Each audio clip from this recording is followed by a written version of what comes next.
Le sommet international de l'éducation du futur réunit une soixantaine de conférenciers du monde entier. Des pionniers et des innovateurs issus du monde de l'éducation, bien évidemment, mais également des êtres inspirants, issus des chemins de sagesse ou des chemins d'apprentissage et de créativité dans différents domaines. Les arts, les sciences, l'économie, le lien avec la nature, le sport, etc. Des expériences et des chemins de vie qui sont un formidable enrichissement pour le monde de l'éducation. Le professionnalisme des traductions, en simultané, et l'incroyable richesse de toutes ces conférences offrent un horizon de point de vue vaste et varié, très complet, qui en font au final une véritable formation professionnelle pour les enseignants, les éducateurs et tous les professionnels de l'éducation, mais également une formation à la parentalité consciente et une formation individuelle à la vie consciente. Face à toute cette richesse et aux divers retours, nous avons décidé d'offrir toutes ces conférences à tous, partout dans le monde, en français et en anglais, quelquefois en allemand et en espagnol.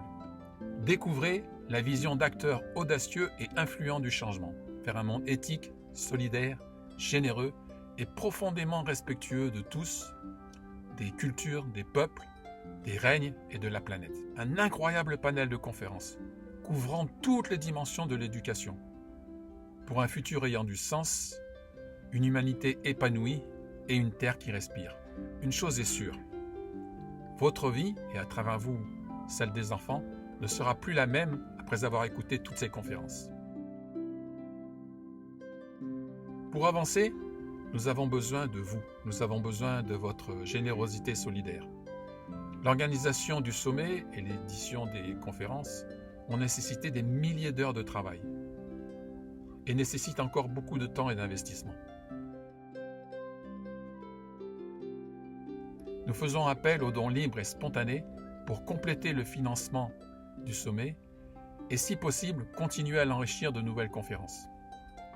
Votre soutien est vraiment précieux et vital pour aller jusqu'au bout de cette aventure extraordinaire. Merci.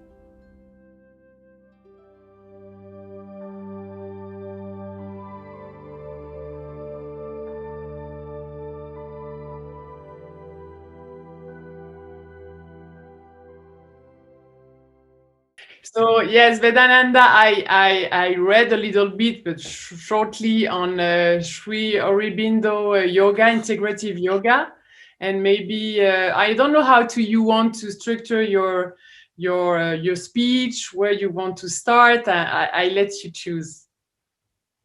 Thank you. Thank you. Thank you. So I can start, right? I think so. Yes, it's okay. Okay, thank you everyone. Thank you, Stephanie, for that wonderful introduction. Thank you, Satyana, and thank you, of course, Abel and the whole community that is being actually in the process of growth. I'm extremely happy to be with all of you. Abel, I know him since a long time, actually. And yeah, I haven't really prepared much to talk about. I don't have much of structure in my talk. But I will just share with you my experience as a Nepali child, how our education system is, and particularly how I grew up and how I see education that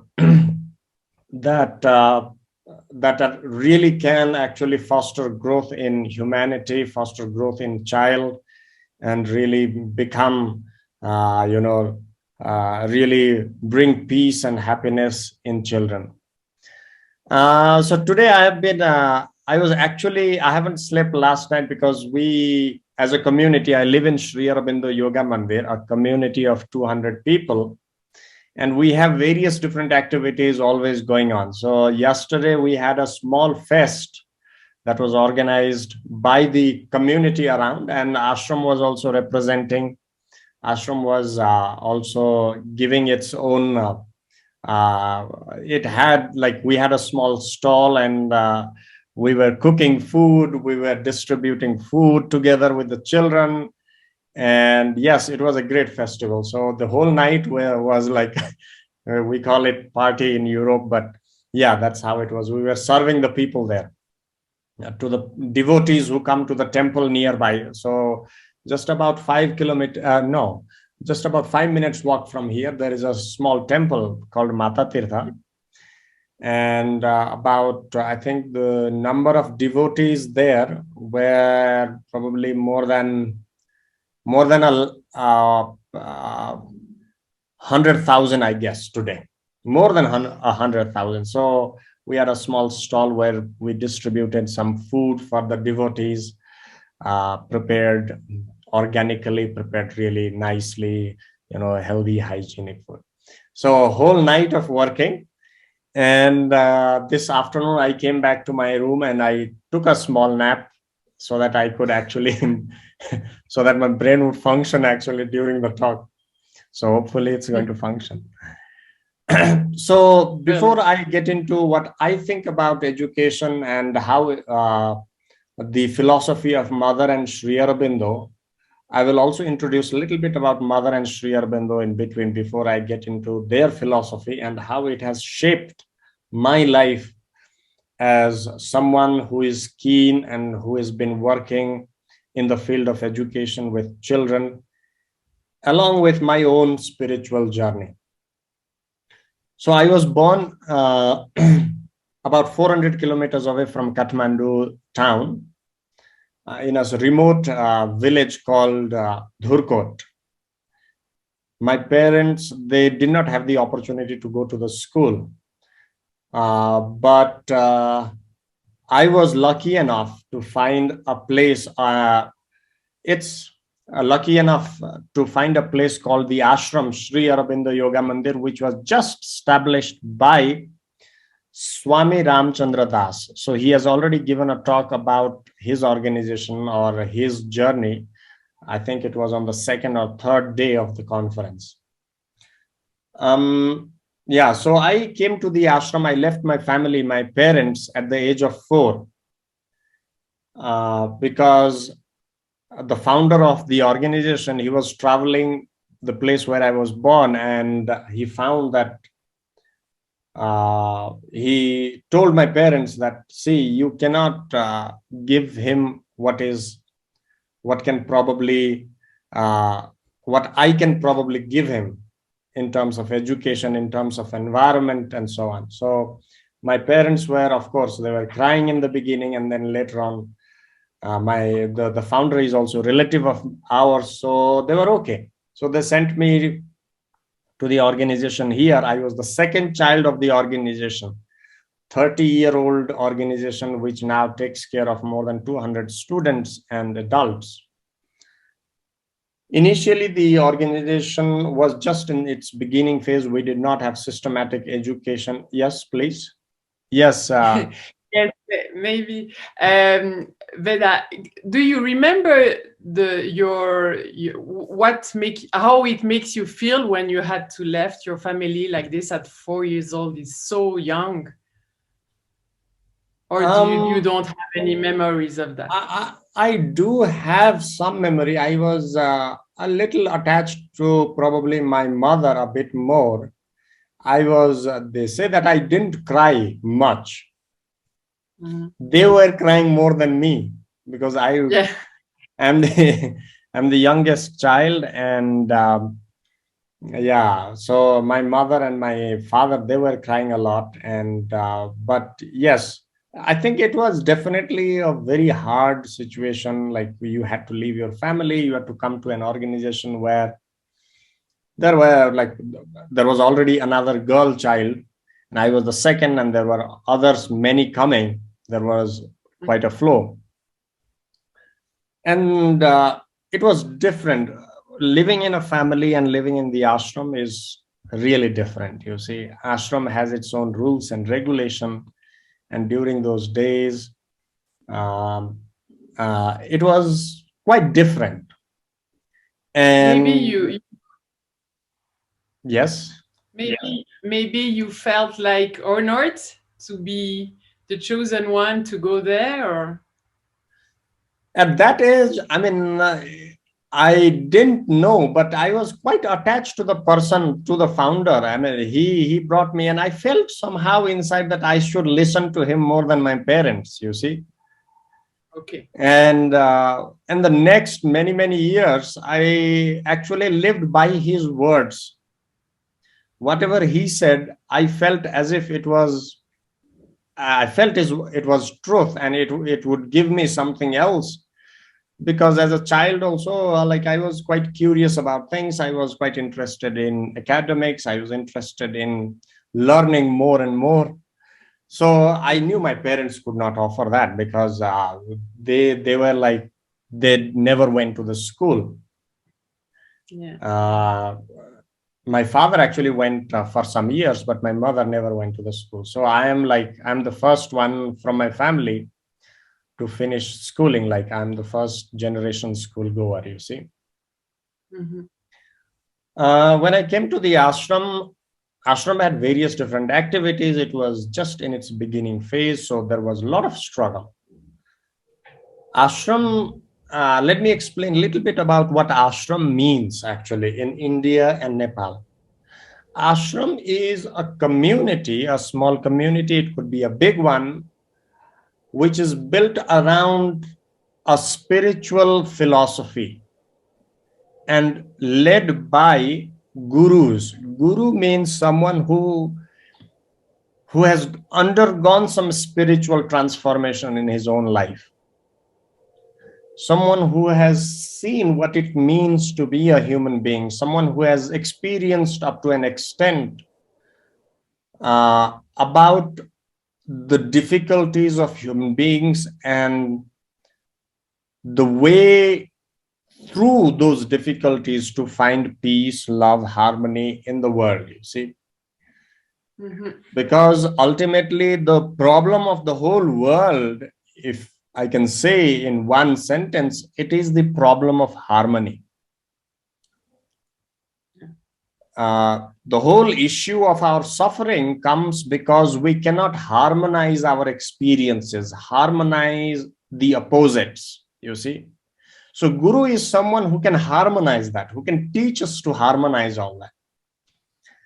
So we were living, I started to live under his guidance as a child, and we struggled. It wasn't easy, you see. It wasn't a place where you lived in luxury. You had great opportunity, great environment, but you had to put an effort. There were strict disciplines. We had to attend to meditation every evening at very young age. Imagine going to meditation, right? All day you play around, jump around, and in the evening, if you have to meditate, most of the time you spend, nodding your head like this. It's part of the meditation anyway. Yes.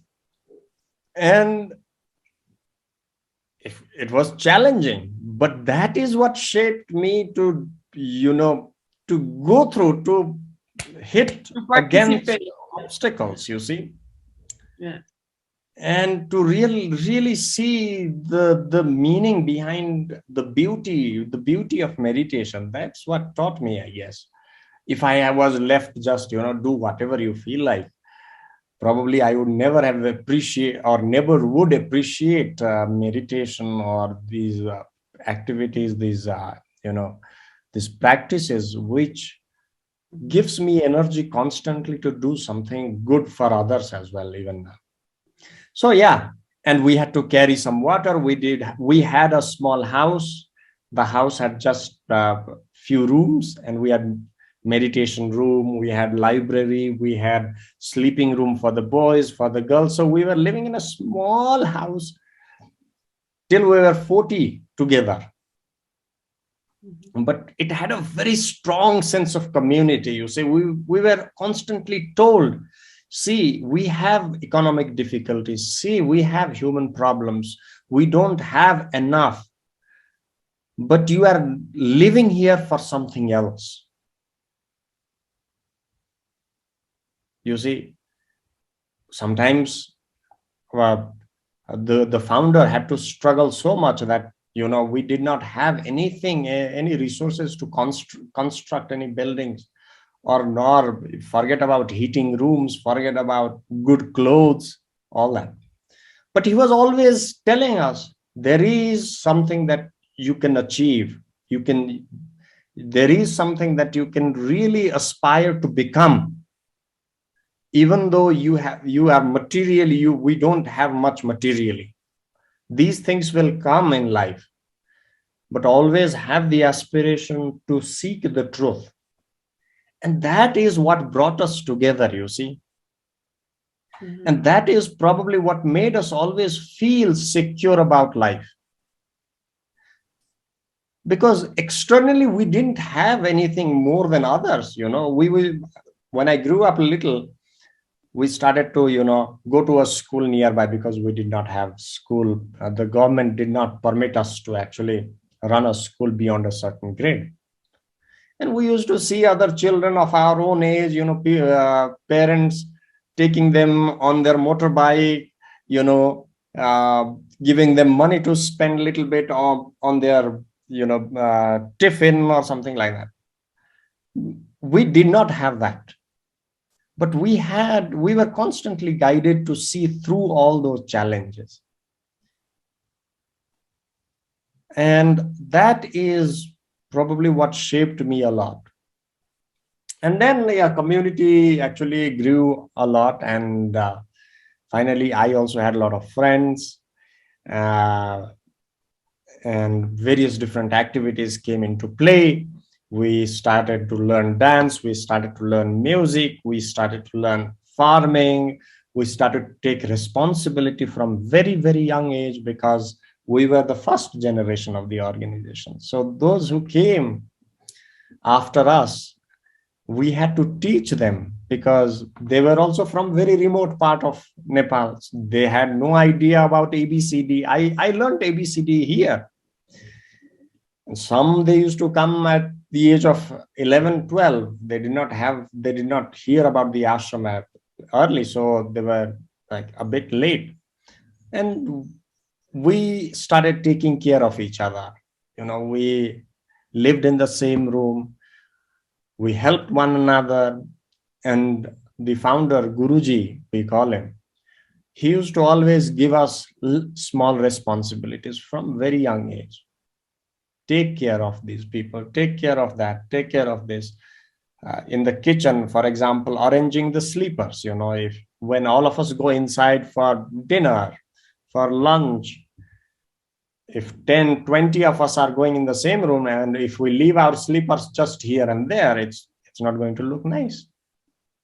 So arranging. So sometimes I used to be outside for some months, asking others, requesting others to put sleepers on particular place. Somebody used to get responsibility of taking care of the cows. We used to carry water from nearby. We did not have water tap. Some had the responsibility of teaching in the morning, the smaller ones, like smaller ones than so taking responsibility became a very, very critical or crucial or the most important part of my adolescent period. And even before that, I started teaching at the age of 10, 11. I used to go to a school nearby and then come here, and then whatever I knew, I used to teach. I used to find myself I used to love it. And then after finishing 12th, I went to India to study. I studied there physics, chemistry, mathematics, and I got a scholarship to study. And then I got some friends helped me, and I got a small scholarship also to continue my studies in Germany. I went there. And then I was sort of never interested in fixing myself to, 10 to 4 job or 9 to 5 job. I always wanted to do something because I was groomed in that manner. The environment always pushed me. See, the most important part of education is to know yourself. That is a line of Sri Aurobindo. So Sri Aurobindo says that to live as a human, to explore the boundaries of human beings, it is important that you discover yourself. And at the same time, you discover the world. Sri Aurobindo says, the main idea or the main philosophy or the main objective of education, true education, is to know yourself and to know your surrounding. If you totally leave everything and you focus on knowing the surrounding, knowing the nature or knowing the society, how things are running, how the environment is working, how the material stuff is working, let's say science or technology. And if you leave yourself out, there is like you have done only 50%. And if you only focus on yourself and if you don't explore the whole universe, you are also leaving the 50%. So Sri Aurobindo synthesizes the out and the in part, you see. And that is the true purpose of education, Sri Aurobindo says. And with that philosophy, we learned everything in the organization. We worked in the organic farm. We meditate. We learn dance, art, classical forms, different classical art forms. Yoga, different languages, mathematics, science, and so on. So with that upbringing, after I finished my postgraduate in Germany, I came to Nepal at the age of 23. I was 23, I guess. And then I was given the responsibility by Guruji again, you take care of the school. And then I started taking care of the school. I started developing very, very intimate relation with my own students. Like I started living with them. I started working with them. I could closely build my relation with my students, small ones. And that's how I get my name, Bedai. Nobody calls me teacher. Nobody calls me by other names. They call me Bedudai. Bedudai means Veda brother. Dai means brother in Nepali. So everybody calls me brother. So all of them are like my sister and brothers, and of course, friends also. They are my friends as well. So past 7 years, I've been teaching mathematics, science, English. We do activities together. We run various different activities. We learn together. I also learn with them music, like I go with them to the class so that they also get inspired. See, it's like teaching. The main aspect of teaching is how, as a teacher, you contribute in developing an environment, not telling them what to do or what not to do, or what is best or what is not best. Because you can tell people what is best in their life hundreds of times. Things will not change much. But if you can actively participate with them, it gives them that energy. It brings that environment where children will automatically find why something is important, why music could be interesting, why dance could be interesting. If as a teacher you don't dance, if as a teacher you don't participate in music classes, as a teacher if you don't meditate, as a teacher if you are not constantly reading, constantly curious, constantly creative, we can't expect our children to be the way we want, right? And I strongly felt that, and this has been in my own life a very integrated part. I don't like to tell children, oh, you have to go to music. I go with them. I sit with them. My voice is not as good as theirs, but I give it a try. And then, because initially what I saw, let me give you an incident. most of the students did not have interest, because adults were, once they finished their school, they were not continuing music. And what happened as a result was, like, the young ones also thought maybe this is a thing that you should do because it's compulsory, because you are small. It's not something that adult people do, In Nepal, especially, the mindset is that, if you cross a certain age, your time to learn is over. Once you have children, you can't learn much, or you have to focus on family, and it's really useless to learn anything. That culture is ingrained in Nepali society. And that is something that I found in Germany. I could see people at the age of 70 also, they were learning something, And if that learning comes along with not only mastering the superficial aspect of aspect of the whole process, but rather if it is spiritually rich, you are doing it in order to discover yourself. If it is deeply spiritually ingrained, what happens is it makes life worth living.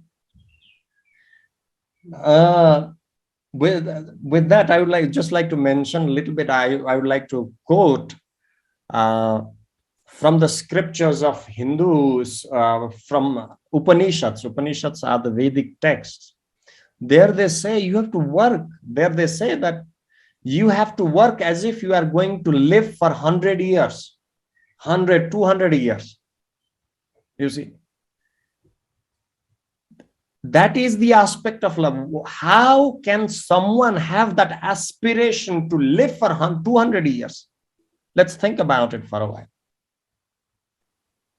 I mean, we are done with most of the things at the age of 30, 40. We start getting tired of the world. We realize the excruciating pain of the whole, human life. We sort of get torn apart, like our relationships don't function well. Our projects, our life, our body itself starts to fall ill. So finally, at the age of around 60, we start having so many health issues. And then we feel, what's the point in living? You see? And according to Upanishads, you should work as if you want to live for more than 100 years, 200 years. When would you want to live for 200 years? All that is outside is tiring after 60 years, isn't it? It is only when one is truly inspired, truly has that aspiration to know oneself, one can aspire to live for 200 years. One will be ready to live for 200 years. One will be ready to go through all the problems of life. One will be ready to accept the illness, the difficulties, the sufferings of life with joy, if one is truly inspired to know oneself.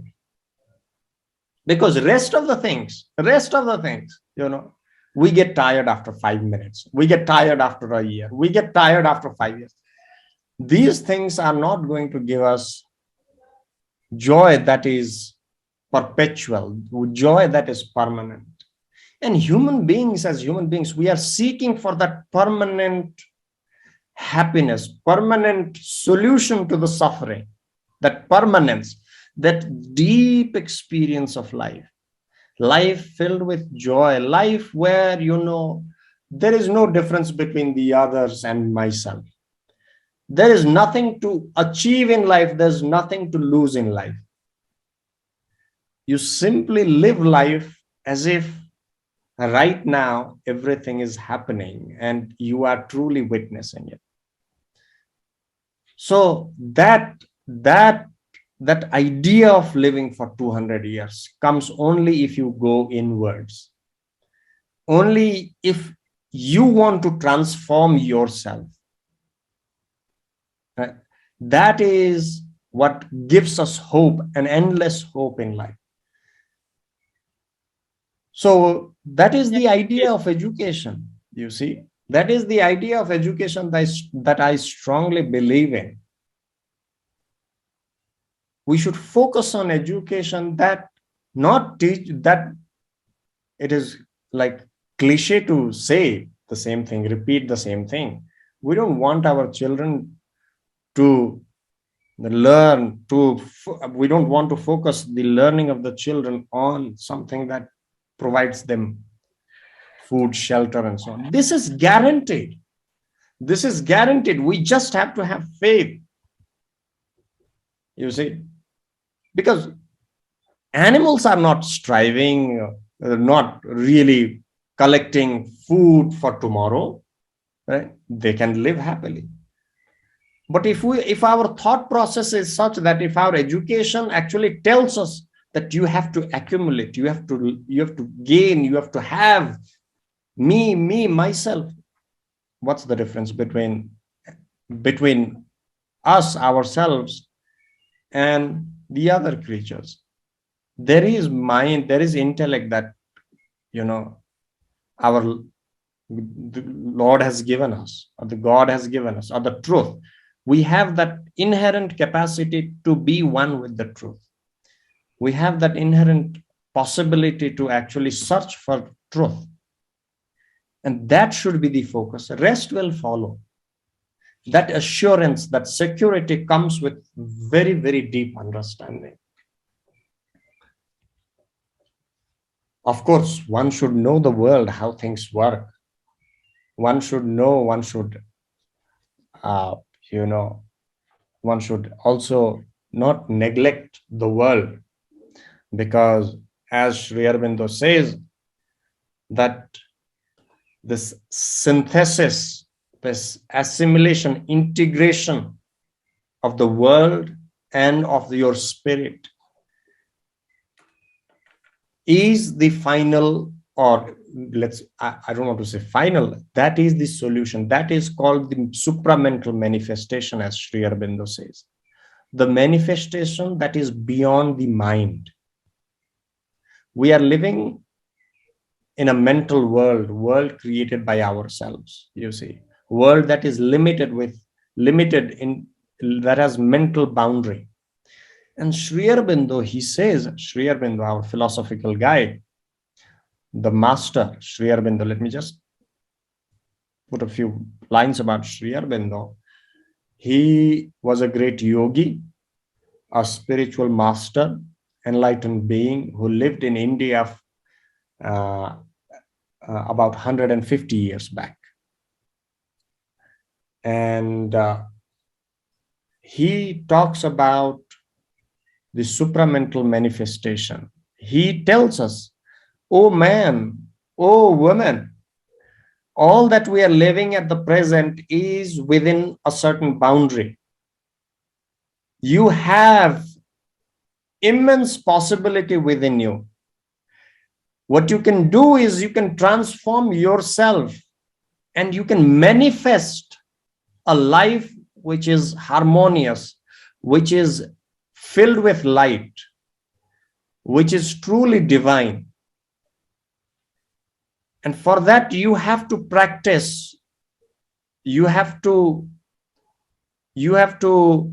uncover various different dimensions of your life.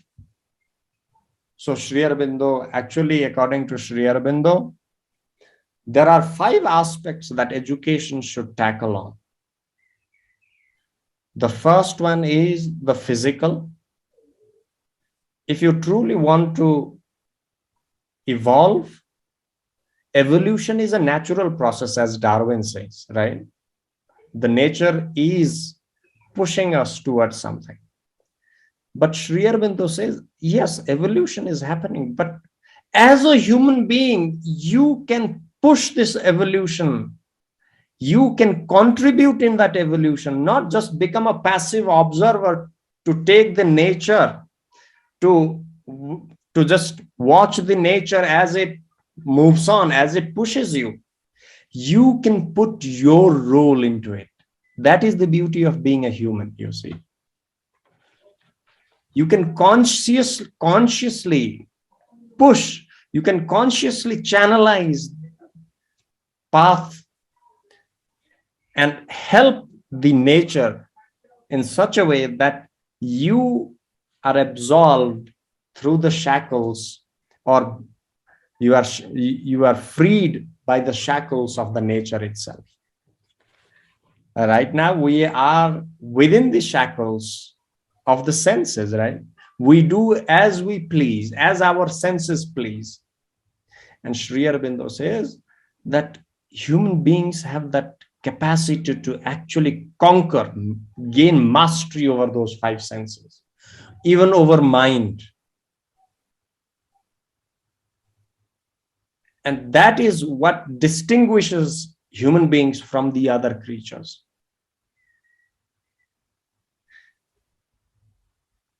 In Bhagavad Gita, it says that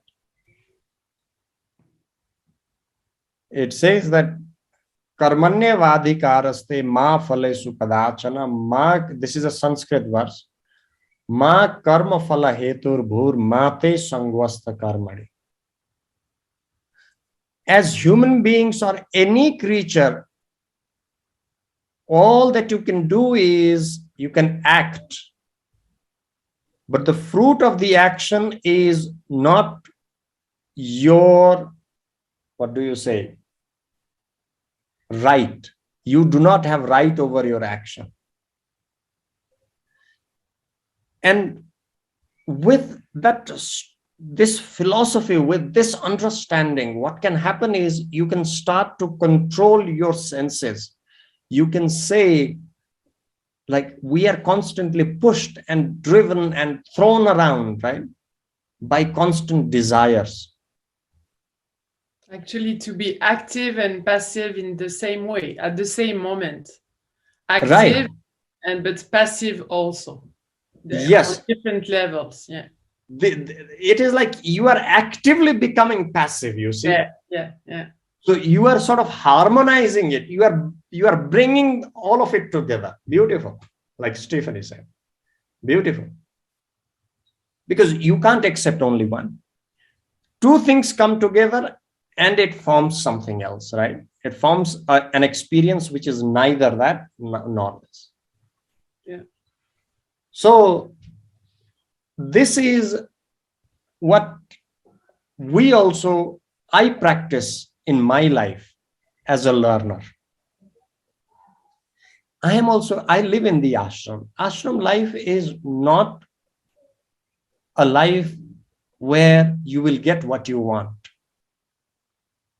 I have willfully given myself to the ashram, and if anything comes, I have to take up that challenge and I have to evolve myself.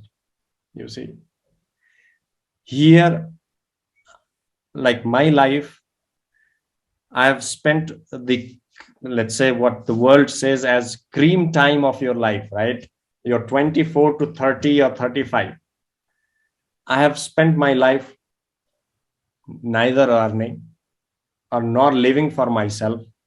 I've given it to the community, to the children. I don't have savings or anything like that. I don't have a great luxurious life or anything like that. But what I am, and of course, the world is so attractive at times, you just want to have things. You just want to be more powerful, have more money and so on. And I did have that option. I could have lived in Europe, worked in some place, but I was groomed in that manner. That is not what is going to give.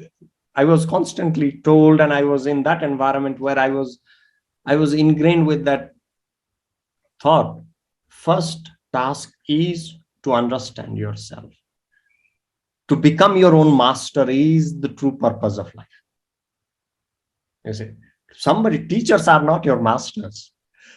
What you have to be is to be your own master. And that is the most challenging thing in life. You see. That is such a challenge. Think for a while. All the problems and sufferings that we go through is by ourselves, because we cannot master ourselves. Right? Never. Never.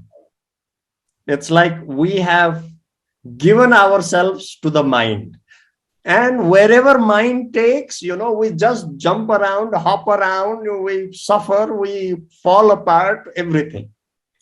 Because the master, somebody, we have given the, what do you say, the reins of the chariot to somebody else, and the horses means our all, there is a beautiful metaphor actually in Bhagavad Gita, the sacred Hindu text. Mm-hmm. Our whole human life is like a chariot. You see, the intellect, the pure intellect, that is the true inner voice, is the Lord Krishna. You see, Lord Krishna, the Lord of the love, or that is the truth. And the mind is the reins. Actually, it can take you where it is one that connects the horses, the whole physical body, the mental, the whole the five working parts. We call it karmendriya. I don't know, I don't remember the exact English name right now, but yes. But right now, what we have done is, the mind is completely, we have no control over our mind. So mind is actually chasing our life, and we are just, willy wallowing around, jumping around, suffering, and so on. And that is, and what Krishna says is, the true learning, the true knowing comes once you start controlling your senses and your mind. And controlling by not controlling. Controlling by not controlling. Of course, controlling is not like you get hold of it, you just grab it. You can't grab it. Yeah. You have to have a very deeper understanding, which finally feels as if you are not doing anything. It is happening on its own. It's liberty. Yeah. The real liberty. You have sort of liberated yourself from it, You are not, you are not constantly, no, oh, no. That is impossible. The problem is that in Europe and it's Occidental way of living, it's really hard to obtain this kind of mindset, because all the education, everything is there to bring against that. So really, it's really hard. When I heard you speaking about your childhood and everything, it's really a gift. It's really a gift of wisdom. True. That is what makes me proud. Yeah. When I reflect on my life, I really feel, yes, I got something invaluable, something that is beyond what I could get. Yeah. You see? Sometimes we think here that we are really gifted to have all we have, but I think it's not a gift, because it's even harder to get to the inner being then. True, very true. When you have everything that the world can offer you, you have locked yourself in prison. Yeah. One has to, and that is my suggestion to the parents also. Nowadays, what I see is sometimes, parents, I mean, I'm not against anyone, but this is my own opinion, you see. As parents, when we grow children, love is not when you give what they want. We have to separate. We have to understand that love is something else.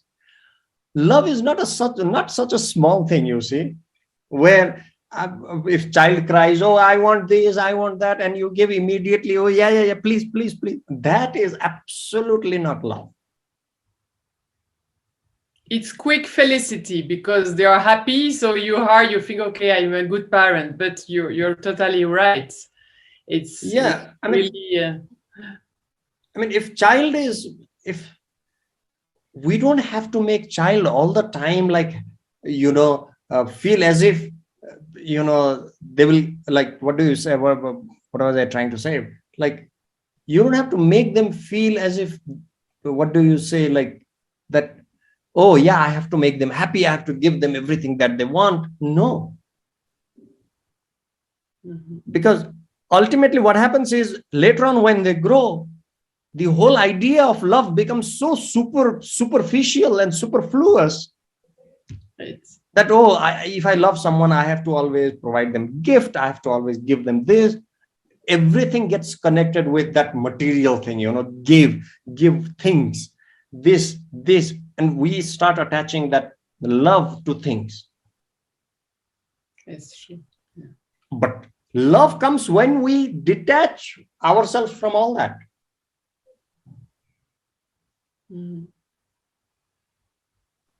See, when there is scarcity, when there is probably nothing that you can give to the child, there is something that you can give, that you can share, and that is love. When you are done giving everything in your life to the child, when you are done giving everything in your life and you have nothing to give, that is the moment when you can give love. When you feel you can give something, there is still left, you see. The best gift is presence. Presence, yes, absolutely. Be with the child. See the truth that is hidden behind that child. If you can see that truth, you have given that love. You don't have to show, it comes through your presence. It comes out just like that. You see, these days, we focus so much on the way we express, right? Oh, you have to, what do you say? I mean, we live a very duplicate life with children. We tend to live like that. We don't want to appear the way we are. We just want to show, how nice I am. We are not nice. When we are not nice, they should also know, yeah, my parents are also not very nice at times. We need not hide certain things. Right? And especially when it comes to emotions, when it comes to our genuinity, authenticity, absolutely not. The more we hide, the more we put our children somewhere else. There is more gap. There is more gap of you evolving as a human being and you giving that possibility to the children to evolve. See, the thing is, spiritual journey happens together. It does not happen when you are enlightened and finally you start teaching the child. Yeah. You evolve with the children, but you have to be humble enough as a parent, as a teacher. You have to be humble enough to accept all the fallacies that you have. And that's why I say teaching has taught me so much. Actually, I have become a better learner myself, better student myself. You understand? It's so inspiring, really. So, thank you, Veda, because really it's amazing. And we can feel this through your words. You can't imagine. Really. Thank you. Just a sharing. I'm also trying hard, I'm constantly reflecting on my own actions. I don't want to, appear different to a child than who I am, right? But at the same time, I don't want to give something terrible to the children. I don't want to create an environment which is all, all with all negativity and so on. So what do I have to do? I have to progress myself.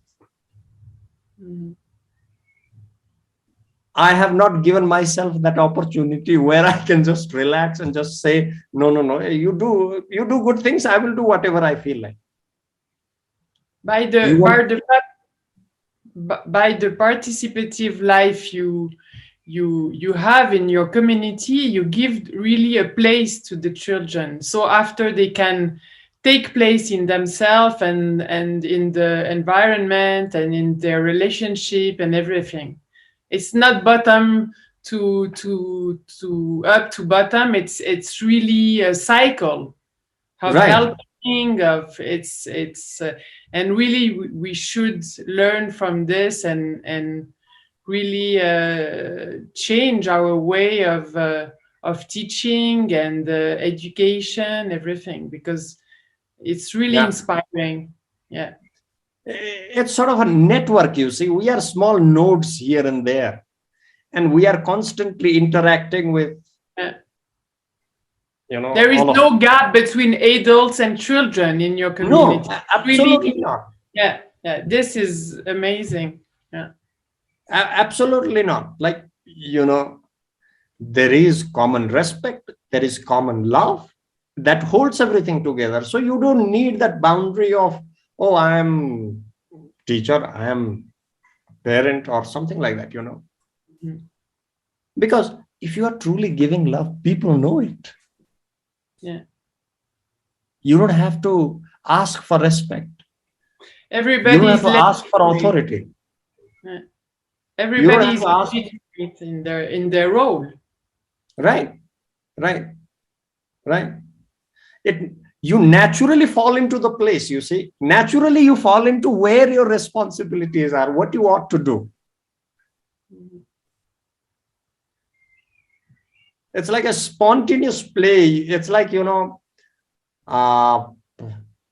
what do you say? Well, let me just think of a metaphor. Like, things will fall into its own space. You just have to drop yourself. Drop yourself and it will go somewhere where you belong. Right? Like raindrops or so. That has been my life.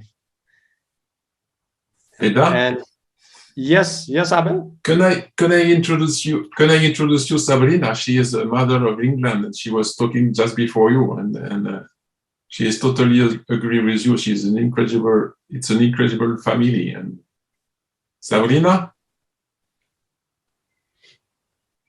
Hi, Sabrina. Namaste. Hi, namaste. It's nice to meet you. It's so wonderful what you're sharing. Thank you so much, and thank you for being here. I heard your child actually talking for some time. Oh, wonderful. Although I couldn't make it because I was elsewhere. But yeah, it's such a nice thing, now we are a community. We'll be always we'll be always together. Isn't it, Abel? Sounds amazing. I'll put our social media links in the chat so we can keep in touch. Sure.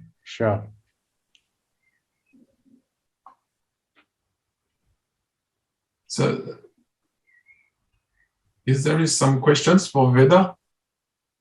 I call it Veda because it's Vedananda, but I used to call it Vedas. In the ashram, we call him Veda. Yeah, that's a short name. So the Vedananda is a bit too long.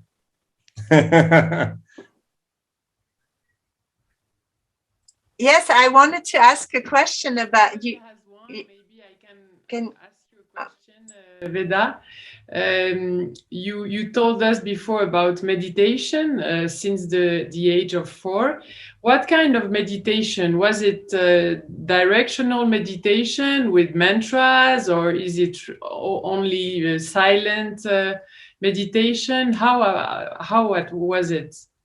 We don't have a very specific way of meditating. I mean, everybody, it's like, you know, all of us sit together, adults and students, Mm-hmm. and we are sort of guided. Before the meditation starts, we are sort of guided the true purpose of meditation, and one has to figure out oneself. And sometimes we, of course, we share with the ideas of focusing on breath, focusing on the third eye, you know, here. Sometimes, you know, just be present. Just sometimes, you know, feel the, you know, expand yourself with the universe and be one with the universe.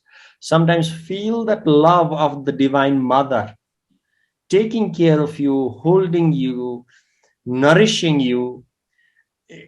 And that really helps, like it really opens your heart. That sort of provides you that care and love that you constantly look for, right, in the world.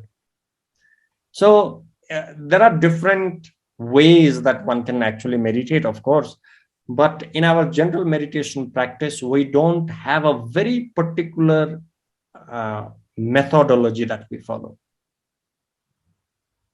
Okay. So it's like, and we don't tell children how they should meditate. It is like an environment. Most of the children now these days, they go to meditation hall and they fall asleep, and they sleep around, and that's the most beautiful place, most wonderful place to sleep. And the best sleep that you can get is in the meditation hall. Probably you also know. And Veda, do you remember your first experience of supramental truth consciousness experience? I wouldn't say that, because I don't know. I mean, I am just a beginner. I sort of have a very strong conviction, you see. I feel that there is something, but sometimes there have been like a flick of some experience, deep, profound experience. And I don't know whether that is supramental. I don't know whether that is what. But those moments of, you know, joy, which does not depend on the world at all, that has given me assurance that there is something that we should always strive for. So yeah, it stays free. It Right. stays free, so you can catch this with your thoughts and representation and mental explanation. So it's Right. free, but it's there. Yeah. It's free. You can't express, of course, with the words. Those experiences are beyond the mind, you know. They are wordless experiences. To remain on those experiences for a long period of time requires a lot of, you know, understanding yourself, lot of work within yourself. We can have momentary experiences, and those are also beautiful, you see, as human beings. And then again, you fall into the same trap of human beings. You see. But as long as you can laugh, it's okay. Yeah. And then again, you put an effort, and then you slowly evolve. And then you understand life is like this. And that gives you purpose of living 200 years. That's what I say. That's what I... Right? That we are the best object of life study. Yeah, that's the best objective of life, you know. Veda, Satyana has a question. Yes, Satyana, yes, please. Can you hear me? Yes. Okay. My question was, I think you started sharing about the 5. Probably I can't hear her because she's... No. Okay, you have to write it, Satyana. You have to write it. I can only me can hear you because you are a translator. There is another before Satyana. There is a question of Sabrina. what has been some of the common desires of your students? Common desires of my students. Yeah. So actually, frankly, to say, I don't know.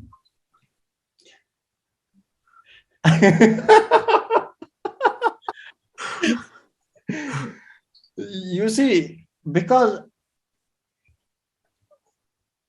what I got from the ashram, what I got with the lifestyle that I lived in the ashram, the richness that I got, it is becoming more and more valuable now. And our young students, they are filled with energy. They want to do something in the world, and they are ready to explore the world. They want to do something. Most of our students, they come from a very difficult background in terms of social and economic condition. Some of them, they start studying at the age of 12. Some of them, they have lost their parents. Some of them, they have lived on the streets for many, many days, many, many months. Some of them, they come to the ashram and use toilet for the first time. So, to work with children in this context is a bit different. The first thing is, let me be very honest with you. The first thing is that we have to work hard as a community so that they develop, that they become children again. Is it because they have gone through so much in life? They don't want to study. They don't want to spend time learning mathematics or English or anything like that. They feel that their life is useless, or they can't do anything in life. They can't learn anything. So providing that environment where they feel that yes, they can do something. Yes, they can learn something. Yes, they can study. Yes, they can learn a new language. That is the first challenge. Once they develop that interest to learn, to learn skills, and then to infuse that with spirituality, with meditation, is another thing. So the tasks are at multiple levels, you see. Initially, sometimes we have to be strict also.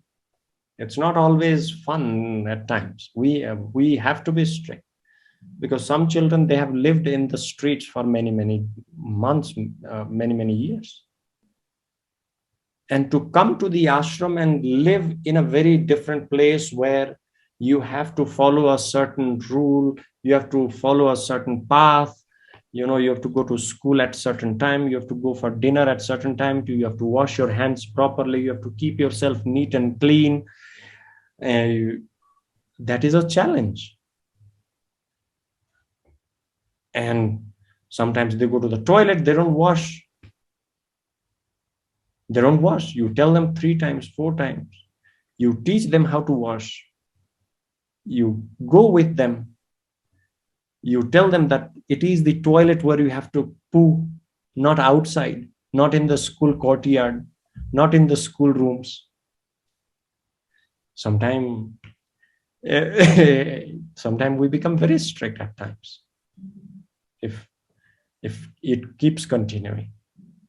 And then once the child learns all those things, they understand it, and then we go to the next level, and then we go to the next level.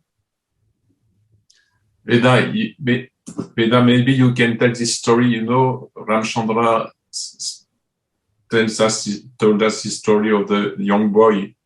He was always going out to sleep, and at the end, he knows only the only way to understand was to be beaten. And yes. Ramchandra has to go in this way because it was the only way he can understand at the beginning. In the beginning, because the child was abused so much that he could, the reality is totally different. You see, the groundwork is a real challenge in Nepal and in India, of course, and in many rural parts of the world. Children, they are mistreated. And if someone tells them nicely, or if someone is gentle, they don't tend to, some are like very difficult ones.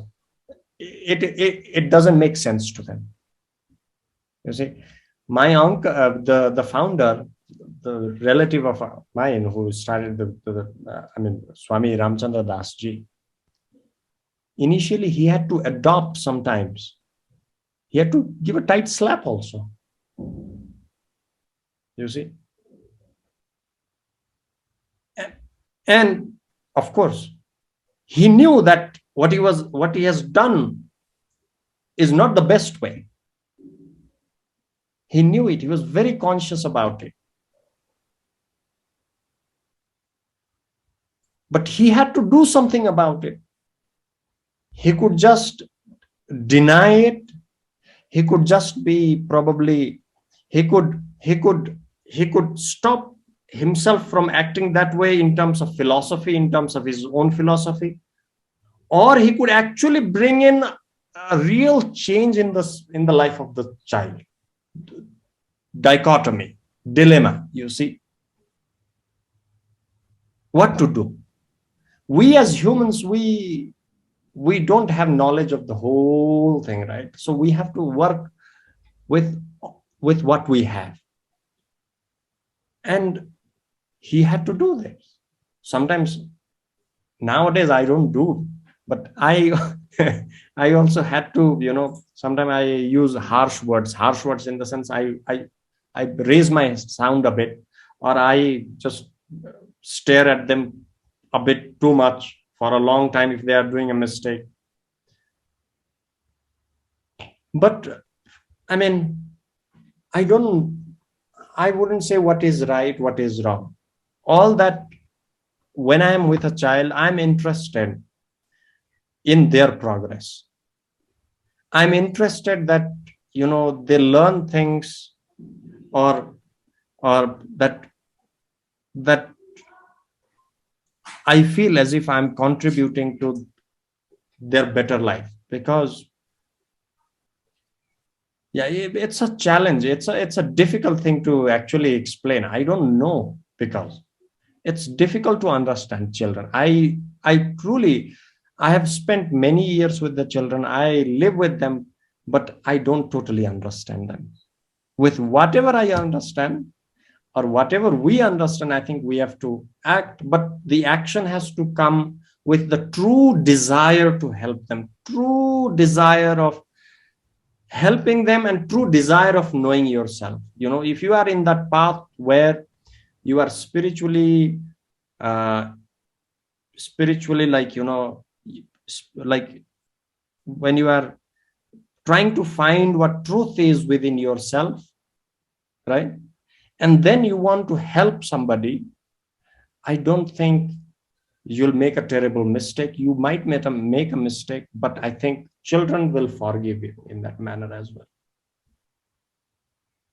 So regarding dealing with children is not an easy thing, but it's a joyful thing that you can make out of it. And only that happens if you are in search of your own meaning.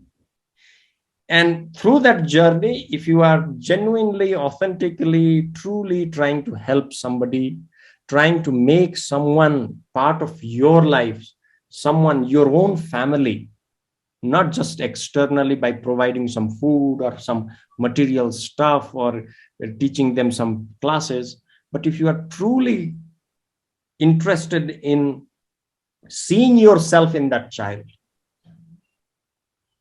I think that's what it is. So yeah, and somebody asked me about how I become strict with the children.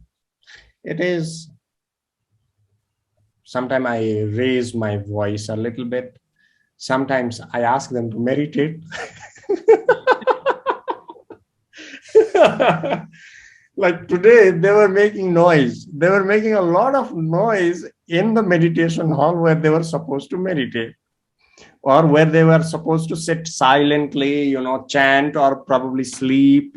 And they were like throwing things around. So they had to meditate. Meditation is a challenge.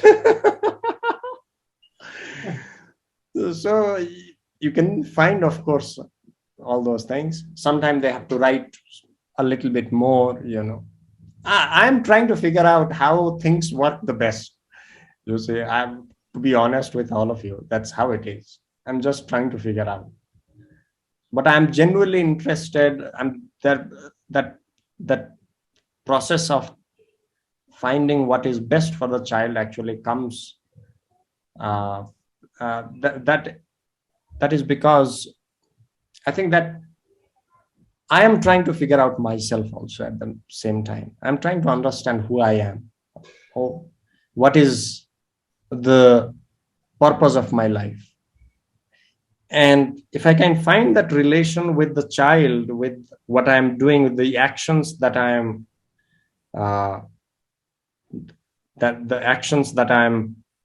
doing with the child, I think it sort of gives me happiness, at least.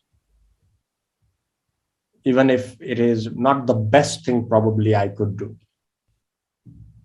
I don't know whether I made sense or not. Sometimes it's difficult. Satyana is asking, are some children violent with others, something? Yeah. And how do you handle that? Some children are violent, some new, especially those who have, if they have lived for a certain number of years here in the ashram, they are not violent. But if an outsider, let's say a new entrant comes to the ashram, they don't know about these rules and regulations, and they feel that's how they should actually, they get what they want. So they start fighting, they start hitting others, and so on. The first thing is, of course, to tell them that this is absolutely not acceptable. The second thing is, actually, they sleep with someone who has been staying in the ashram for a long period of time. So they are constantly in that environment where they get to learn from others. So they are sleeping, they are in the dining hall with others, they are in meditation hall with the others, with the old ones, with the adult students. So that influence actually helps a lot for the child to immediately, in a very short period of time, to transform himself, or at least to understand that this is not the place where I can get things by becoming violent. But some of them really need to be called out, and we have a meeting, or we cancel television time for them, because television, generally, collectively, we watch television once in a week. We have a film day, and on that particular day, we cancel their television time. They have to sit. They have to explain why they did so and so, whether they will never do or they will continue with that or not. So we constantly,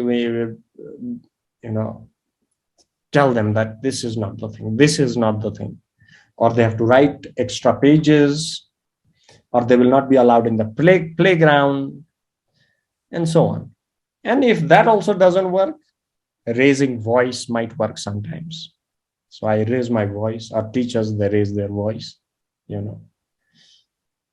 And that's how it is. Veda, for the Yes. people, I think it's important to say to the people that at this time, you have to imagine there is a community of about 200 people. There are 120, 30 children from zero to 18, 20, and there is a 60 youth people. Yeah. And there are only maybe adults more than 30 years, 10. Yeah. Yeah. not more. And not more, not more. And you have to imagine when you arrive here, all these children, there is a lot. And most of the people who came from France or Europe or America or Japan, they are very impressed by the joy and the peace of the place with all the children. Right. We just speak at this time. We have speak with the children who come from the bad background and the difficulties they have to deal with. Right. But right. Yeah. you have to understand that after a few months, they completely change, and we can see the children when they arrive. Most of the time, they are completely gray and like this. They're scared. Yes. And after 1 week, we can begin to see them smiling, and by the time we can see them completely different, you know. Right. And he has spoken about this time, which is very difficult, and it's important because most of the parents, they don't know how to deal with this kind of difficulties, you know, in the life. Right. And right. At the beginning, Veda was saying that love is not to give all the children they want, and this right. Right.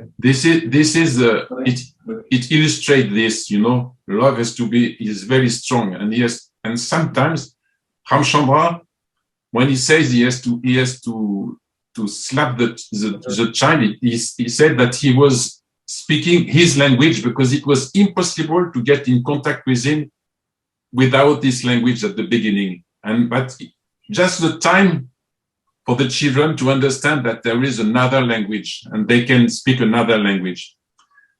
And also in the ashram, you have to know that there is because in Nepal, there is a caste system, you know? Right, caste system. Do you have it's very strong, you know. In Nepal and India, it's very strong. Some people, they can't touch others, they can't eat. If someone has touched the food, they can't eat, and so on. But in ashram, no. So they come from this background and they arrive here. No, there is nothing of this. Everybody can touch everybody. Everybody can hit everything that everybody touch, and so on. Absolutely. Yeah. So it's completely different. It's a big shift. And in Nepal also, in the country, the people, they kill animals for the god. They eat meals, and in the ashram it's completely different. You know, there is not this kind of things. It's another way of thinking, another way of living. So it's a big for the children who come in the ashram. It's a big jump. Big jump. It's a 180-degree shift. You see, it's like they're radically changing their lifestyle. They're radically in a new place where things are happening with new ideas. The whole working of the whole thing, the lifestyle, the thought process, the purpose, everything is totally different. And the children with this when they come with this background, for them, it's impossible to understand love. It's impossible to understand kindness. It's impossible to accept them. This kind of things. It's very difficult. So there is a big work with them to drive them and to open to get to them takes a lot of time. It takes time. But to get to them really takes a lot of time. But if you come to the ashram, you will never ever feel. I would like to invite. Never ever feel that they have come from such a background. No, that's incredible. This is so. A lot of time is like, you know, we are in a community, so every different children take different time, but within a few months, most of the children, they really get into the tune of the ashram within a few months. Some they take a longer period of time. But if you come to the ashram and visit ashram, you will feel as if they never had such a background. You will never actually feel as if they had such difficulty in their past life or in their in their childhood. It's not visible, Like you know. they're so joyfully living. We are all joyfully living. We are so friendly with one another. It's a community which is like working together, hard work.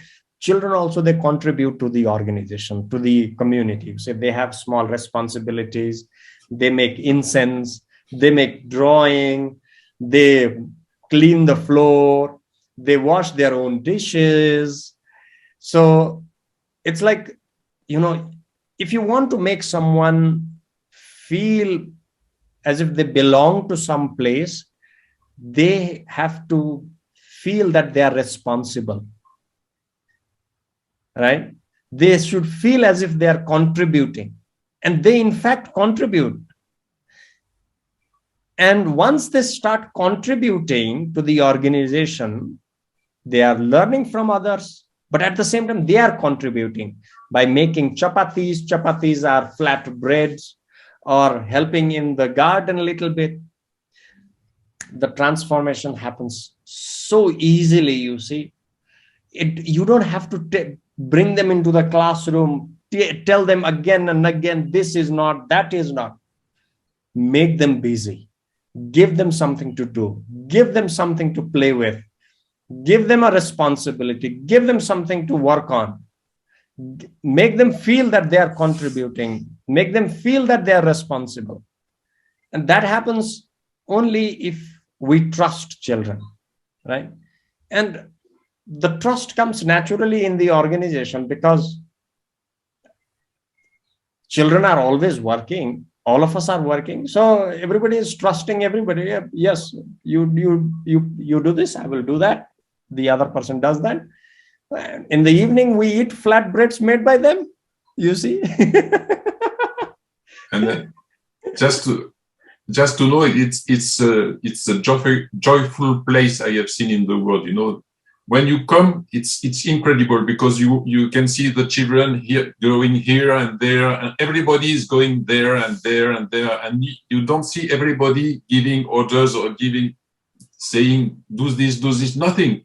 They know what they have to do. They are, even if they are little one, they go there and they go there, and there is a lot of children, and in 1 week there is so little. It happens very few times that there is shouting between children. It's very rare. If you come from France and if you come from Europe, you will be totally. It's incredible, you know. In one the other day, Abel was telling me about an incident that he had.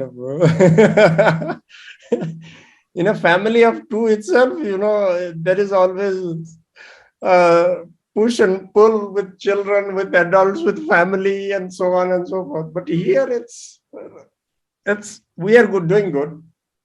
We are doing okay. Yeah. Yes, it's Satyana say it's like a bee society. Yes, it's like a bee society.